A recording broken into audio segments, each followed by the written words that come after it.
Hello, this is Robert Rickover at Body Learning. Today my guest is Richard Brennan, who's an Alexander Technique teacher, an author, and he's director of a training course for Alexander Technique teachers in Galway, Ireland.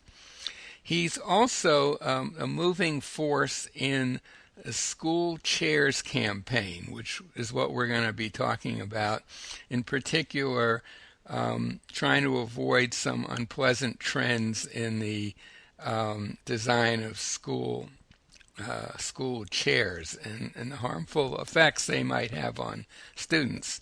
Richard, welcome to the show. Okay, thank you, Robert. So we're going to talk mainly about this campaign, but before we begin, just so our listeners have some idea what the Alexander Technique is, could you just say a word or two about that? Yeah, sure. The Alexander Technique is very simple. It is a way of actually becoming aware of posture. It's becoming aware of tension within the muscles, and it is a way of actually releasing that tension so that people use their bodies in the most efficient and effective way. Right, and the Alexander Technique is pretty widely known, certainly in Great Britain, and I think increasingly in the States, as being an excellent way to improve your posture. And certainly Alexander teachers tend to be pretty sensitive to things like furniture design. And obviously, you must have seen school chairs and saw the harmful effects they were having on children. So could you explain a little bit about what this campaign is, what the issue is, and what you're advocating for? Okay. I'll give you a little bit of history, Robert. Sure. First of all, I had 7 years of very, very painful back myself. Okay. The three bottom discs were completely shot, and they wanted to remove those discs and fuse my bottom of the spine. So I actually didn't let them do that. But I realized from having Alexander lesson that the reason for that is because I had a job as a driving instructor, and I was sitting in car seats, which all of them were raking backwards. And I don't mean the back of the chair, I mean the base of the chair. So that means that the whole pelvis is rotating backwards and putting an enormous strain on my lower back. And when I realized this through my Alexander work, my Alexander teacher came and he put two wooden blocks under the car seat, which actually raised it up. And that was a real turning point for me because I realized that my back pain was actually partly being caused by the car seat that I've been sitting on. And then I noticed I have four children, I noticed with my children, their posture was actually deteriorating very quickly once they went to school. And then I realized that all the school furniture were doing exactly the same thing as the car seat. They were all raking backwards. And that was why the children themselves were actually getting poor posture, which means that if the pelvis is rotating backwards, they just have to bend their spines to get to their school books. So So instead of the chairs being flat, which is what we normally think of as a chair, the seat of the chair is how would you describe that? It's lower in back than in front. it's raking backwards. Right. It's raking backwards. I think If that you word put raking maybe not maybe won't mean Okay, it's sloping sloping backwards. backwards. Yeah, yeah. And typically, I don't know what the situation in Ireland is, but in the States, the decision on chair design is usually based on custodial convenience. Are the chairs stackable, easily movable, and so on? I don't think anyone pays any attention to the people who are actually going to have to sit in those chairs. hmm I imagine it's not that different in Ireland. It's pretty much the same. Yeah, pretty Yeah. much the same. Yeah. So what is it that you started a campaign that got taken up by one of the professional societies in England of Alexander teachers that it was to make those kind of backward sloping chairs basically illegal. Is that correct? That was my first. Well, I've been campaigning for this for 15 years, Hmm. both in the UK and Ireland. I've been writing letters to members of parliament and senators, and just really getting nowhere. And then basically the rule used to be that all school chairs must slope backwards, and I was trying to highlight that and saying that that is actually detrimental for the children. And then by accident, I came across some legislation which was actually being proposed, and this was about 2 years ago, that not only must they slope backwards, but they could slope back a further 5 degrees. So they were increasing the -5 degrees to -10 degrees. And I knew if that proposal went through, the amount of people with back problems, both in children and in adults, would just go through the roof. It would soar. It Hmm. would probably as much as double overnight over the next 10 years or so. So at the moment, the statistics are this: there's 49% of the population at any given time with back problems. That's half the population practically. And 21% of school children have back problems at any one time. Hmm. So It's a shocking statistic, it really. is, yeah, it is. And the only thing that medical people do is to try to get people's backs better. And there's no movement to actually analyze why have we got a population that actually has so much back pain. If you go to third world countries, they don't have this issue at all. It's only the countries there where the children go to school and sit on the backward sloping chairs for long periods of time, and then they come out with back pain. Yeah, and I'm curious, why do you think originally backward sloping chairs were made mandatory? I don't know. I have no idea. The only bit of clue I can get, because my son is a designer and I've asked him about it, and the only thing he can think of is that it actually makes them stackable, Yeah, yeah. which is a health and safety issue, because if the chairs are stacked and they're not stacked in a safe way, they could fall on somebody.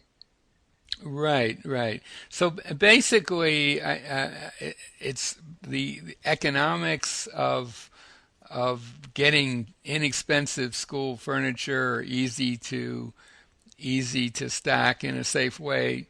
Furniture is trumping the harm that the design of those chairs creates.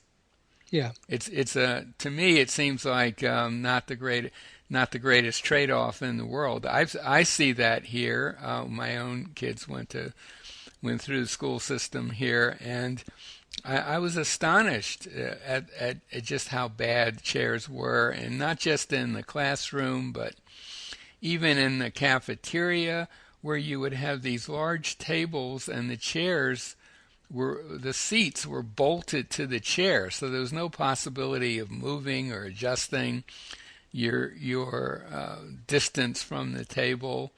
And of course, school chairs generally are not designed in different sizes for different people.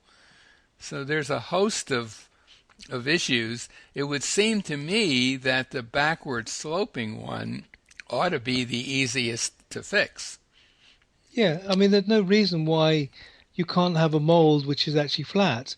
I mean, if you look at the design of the human body, what we actually sit on is a part of the pelvis, and it's called the sitting bones, Right. and these are rounded. Hmm. So you put a marble or a golf ball on any school chair, the marble will roll backwards. So Hmm. you put the sitting bones, which are rounded, on a school chair, the pelvis actually rolls backwards, and Hmm. that puts loads of pressure on the lower discs, and it's setting people. Because you're not. Yeah, gets a little technical, but those projections downward from the pelvis, the sits bones, are kind of perfectly designed to bear the weight of the e- upper body. I Exactly. mean, it's almost like whoever designed human beings long before there were chairs said, well, sooner or later these people are going to learn about chairs, so we might as well give them an anatomical add-on, so to speak, that will really help them with chairs. But what happens with backward sloping chairs, and even happens with regular chairs sometimes, is people end up instead of putting the weight on those sits bones, it ends up being borne by the The coccyx. coccyx, yeah, Yeah, yeah, and which exactly. puts just a huge amount of strain on the lower back. It's hard Yeah, to imagine really anything worse to do, even as an adult, but certainly for a child to get in the habit of sitting like that, because there is going to be a heavy price to pay down the road. yeah. Well, children have an intelligence, a postural intelligence. So when they sit on these backward chairs to begin with, nearly all of them actually tilt the chair forward. They lift the back legs off the chair, and they actually sit with a forward slope. Hmm. And they get told off by the teacher or parent for swinging on their chairs. Yeah, So what they're doing is they're doing the best thing that they possibly could, posture wise, and then getting told off for it. yeah, And after that, they often sit on a foot, so they stick a foot underneath them, which also rises the pelvis and actually helps them not to actually slope backwards. So they have little techniques to begin with, the 5 and 6 year olds, where they actually fight the chair, but right. they're not allowed to do them. Right. So, for someone who's listening to this who's a parent of children who are either going to be in the school system or in it now, I would imagine that as a first quick fix, if your child is sitting on that kind of a chair, you could create a wedge that would um, take away that backward slope, right? Yeah, yeah. Wedge shaped cushions are really good. You can get them in most back shops. The only thing to watch out for is they're not too soft, because if they're too soft, the child just sinks down into them. So Right. they have to be fairly firm. Right. Yeah, So that's I mean I would say a parent myself that it would really pay you as a parent listening to go visit school, and take a look at the chairs in the school, and maybe even take a look at kids sitting in the chairs if you can. And I think you'll see pretty quickly what we're talking about. yeah. My last child was the age of 5, and I took one of these wedge cushions in very first day of school, and I asked the teacher if she minded her sitting on, and she didn't. And then she sat on that chair right the way through up to the age of 13. First, two things happened. One is all the children wanted to borrow it as much as they could Hmm. because it felt so comfortable. Right. And at the end of the school, when she just about changed schools, the teachers noted. I had several comments that she was a person who was sitting the straightest out of Right. all the children. Right. So it was really working over a long period of time. So that's something that an individual parent can do for their own child.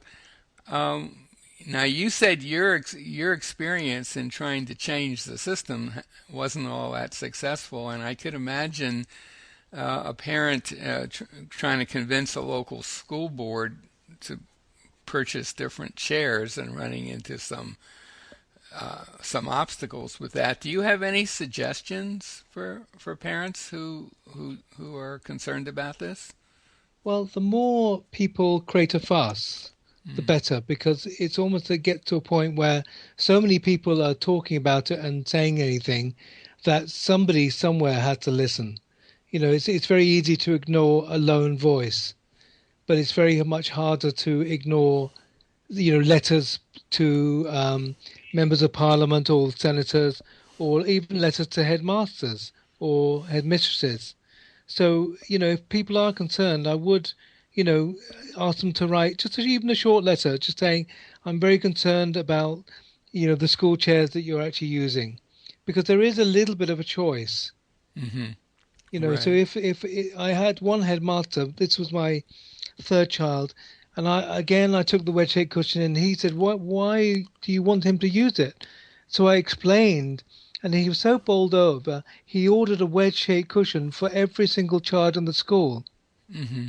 Hmm. And he gave them the option. The children could use the cushion or not, depending.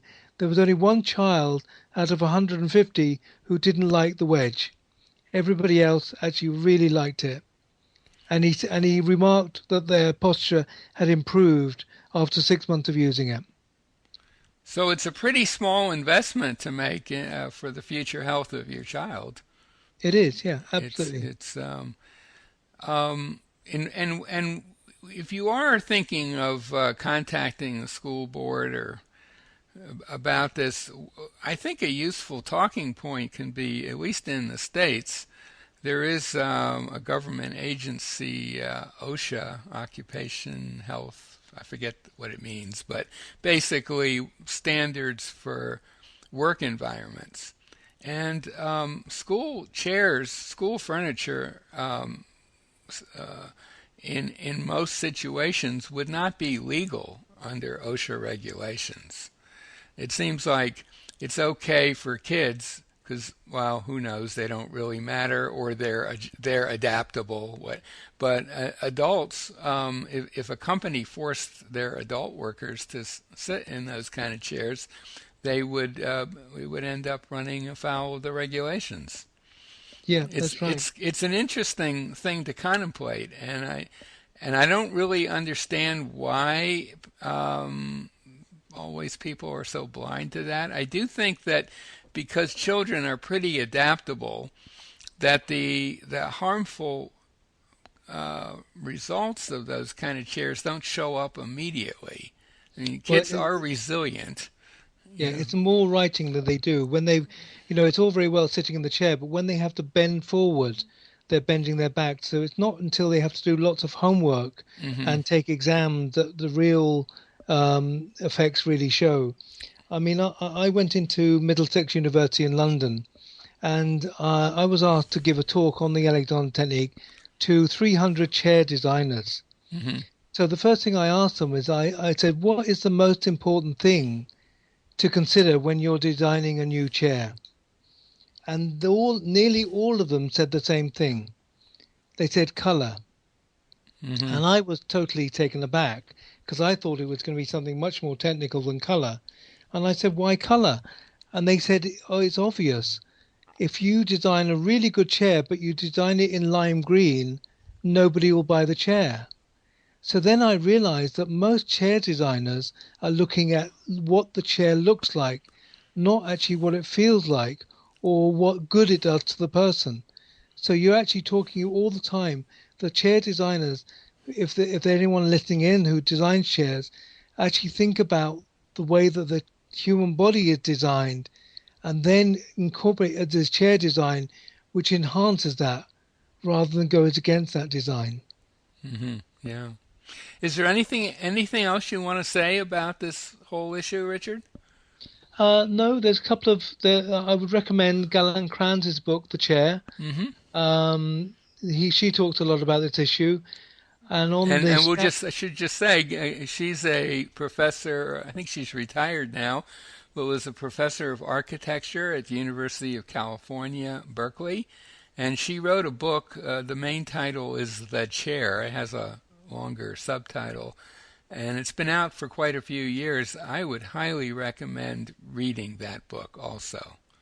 yeah, It's a yeah, fascinating book. And you were yeah. going to say the other? And there's a couple of websites that might be interest to people. My own website's got information about the Hmm. chair, I'll put a link to which that. And yeah, and there's also the STAT website, and that's where you can sign the petition. And it's not just for Europeans; anyone can sign that petition, and the more, the merrier. okay, well, I hope this campaign bears fruit, and I hope that if you are a parent or educator listening to this, you'll do a little more research on the topic. It actually is a very important issue in terms of human health. Um, my guest today has been Richard Brennan. He's an Alexander Technique teacher and author and director of a training course for Alexander Technique teachers in Galway, Ireland. And he is a moving force in the school chairs campaign that is attempting to make backward sloping chairs illegal in the European Union. Richard, thank you so much for being on the show. Okay, thanks yourself, Robert.